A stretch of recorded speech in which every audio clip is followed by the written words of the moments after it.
years. Now, who was this that said, was this the landlord or the rental or the... It was the doorman. The doorman, we don't want Any more colored people in the building. They were so afraid of losing that balance in Riverdale for a building to tilt. I don't remember the term they used, but people wanted to live with their own kind. And there were only 2 black families in the building when we moved in, so we now were number 3. And that was considered the limit. The limit. There was not, yes, it was the limit.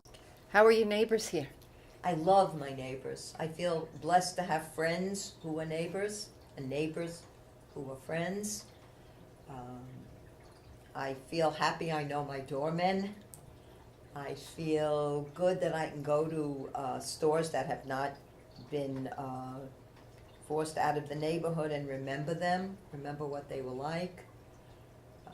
I'm very comfortable here, but it does shut down very early in the evening, Riverdale. I don't know if you ever heard the term Riverdale.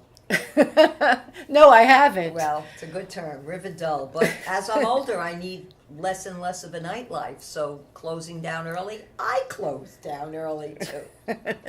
What would you like to see happen to Riverdale or happen in Riverdale, institutionally, culturally, educationally? What would you like to see? Hadn't thought about that one. It doesn't have a movie theater, but then movie theaters are on the decline anyway. Jewish community is in certain ways much as I encountered it in 1990 when we first moved here. Mm-hmm. I think with Wave Hill here, you can't ask for more because Wave Hill has its own series of concerts. It has so much for children. It's a wonderful place to just go and take a walk. It fulfills a number of needs at a number of levels. I'm sure that over the years you saw a lot of buildings go up. Well, I certainly remember Skyview, which was in the late 60s, I believe. And that was fascinating because those were 3 big buildings, 5700, 5800, and 5900 Arlington. And the reason I remember it so much is they had a wonderful pool and a wonderful set of basketball courts, which we used to play on all the time, and then sneak into the pool to refresh ourselves in the summer. But in addition to Skyview, which I still think stands very tall today, they built the Whitehall building down on Riverdale Avenue, close to, I'd say, 238th Street, something like that, right before the Henry Hudson Bridge. And some famous people lived in there, and it was a very, very exclusive building. But most of all, in terms of buildings, I remember the beautiful homes in Fieldston. I know we've had a few hurricanes, major snowstorms. Right. We have had some hurricanes and major snowstorms. I didn't own a sled, so I had the tube, like the snow tube. I had that, but before that, I didn't have a sled. And some of my friends had, and some of them didn't. But we got creative.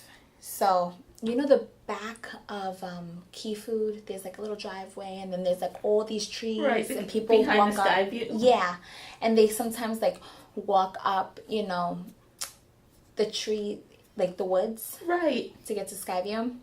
So we would take boxes and we would break the box and flatten it. And yeah, we did this. Mom, did you know that? And we would hold it like this, like up against us, and we would slide down. Before we finish our conversation, and I'm very grateful for your willingness to meet with me, is there anything else you'd like to say? Yes, I think that every community should examine itself. It should examine its structure, examine its mores, examine how it relates to other communities. One thing about Riverdale is that it should not be isolated from the rest of the Bronx. One of the things we need to do is to open our eyes, open our doors, open our hearts, so that not only will Riverdale be a great place to live, but it's a great place where people of various backgrounds can interact.